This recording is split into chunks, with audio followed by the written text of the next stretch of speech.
Strike ಅಂತ ಮಾತಾಡ್ತಾ ಇದ್ರಲ್ಲ ಮೋದಿ, ಅವರು ಪಾಕಿಸ್ತಾನ ಮೇಲೆ ಅಲ್ಲ ಸರ್ಜಿಕಲ್ ಸ್ಟ್ರೈಕ್, ಬೇರೆ ದೇಶದ ಮೇಲಲ್ಲ, ಭಾರತದ ಪ್ರಜಾಪ್ರಭುತ್ವದ ಮೇಲೆ ಸರ್ಜಿಕಲ್ ಸ್ಟ್ರೈಕ್ ಮಾಡಿದ್ದಾರೆ. ಇವತ್ತು ನಮ್ಮ ದೇಶದ ಒಕ್ಕೂಟ ವ್ಯವಸ್ಥೆ ಮೇಲೆ ಸರ್ಜಿಕಲ್ ಸ್ಟ್ರೈಕ್ ಮಾಡ್ತಾ ಇದ್ದಾರೆ. ಅದರಲ್ಲಿ ಮುಖ್ಯವಾಗಿ ಕನ್ನಡಿಗರಿಂದ ಆಯ್ಕೆ ಆಗಿರುವಂತ ಕಾಂಗ್ರೆಸ್ ಸರ್ಕಾರದ ಮೇಲೆ ಸರ್ಜಿಕಲ್ ಸ್ಟ್ರೈಕ್ ಮಾಡ್ತಾ ಇದ್ದಾರೆ. ದೇಶದ ಹಣ ಲೂಟಿ ಹೊಡೆದವರು ಹೊರದೇಶದಲ್ಲಿ ಮಜಾ ಮಾಡ್ತಾ ಇದ್ರೆ ಕನ್ನಡಿಗರು ಆಯ್ಕೆ ಮಾಡಿರೋ ಸರ್ಕಾರವನ್ನ ಕಿತ್ತಾಕೋ ಪ್ರಯತ್ನ ಮಾಡ್ತಾ ಇದ್ದಾರೆ. ಹಾಗಾಗಿ ಕಾಂಗ್ರೆಸ್ನ ಕಾರ್ಯಕರ್ತರಲ್ಲಿ ನಾನು ಮನವಿ ಮಾಡೋದು, ದಯವಿಟ್ಟು ಭ್ರಮೆಯಲ್ಲಿ ಇರಬೇಡಿ.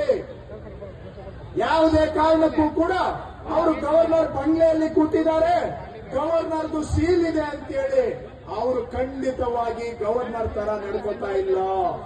ಅವರು ಘನತೆ ವ್ಯಕ್ತರಲ್ಲ, ಘನತೆ ಕಳೆದಂತವರು. ಈ ರಾಜ್ಯಪಾಲ ಘನತೆ ಕಳೆದಂತವರು. ಅವರು ಕೇವಲ ಒಬ್ಬ ಏಜೆಂಟ್ ಆಗಿದ್ದಾರೆ. ಇದು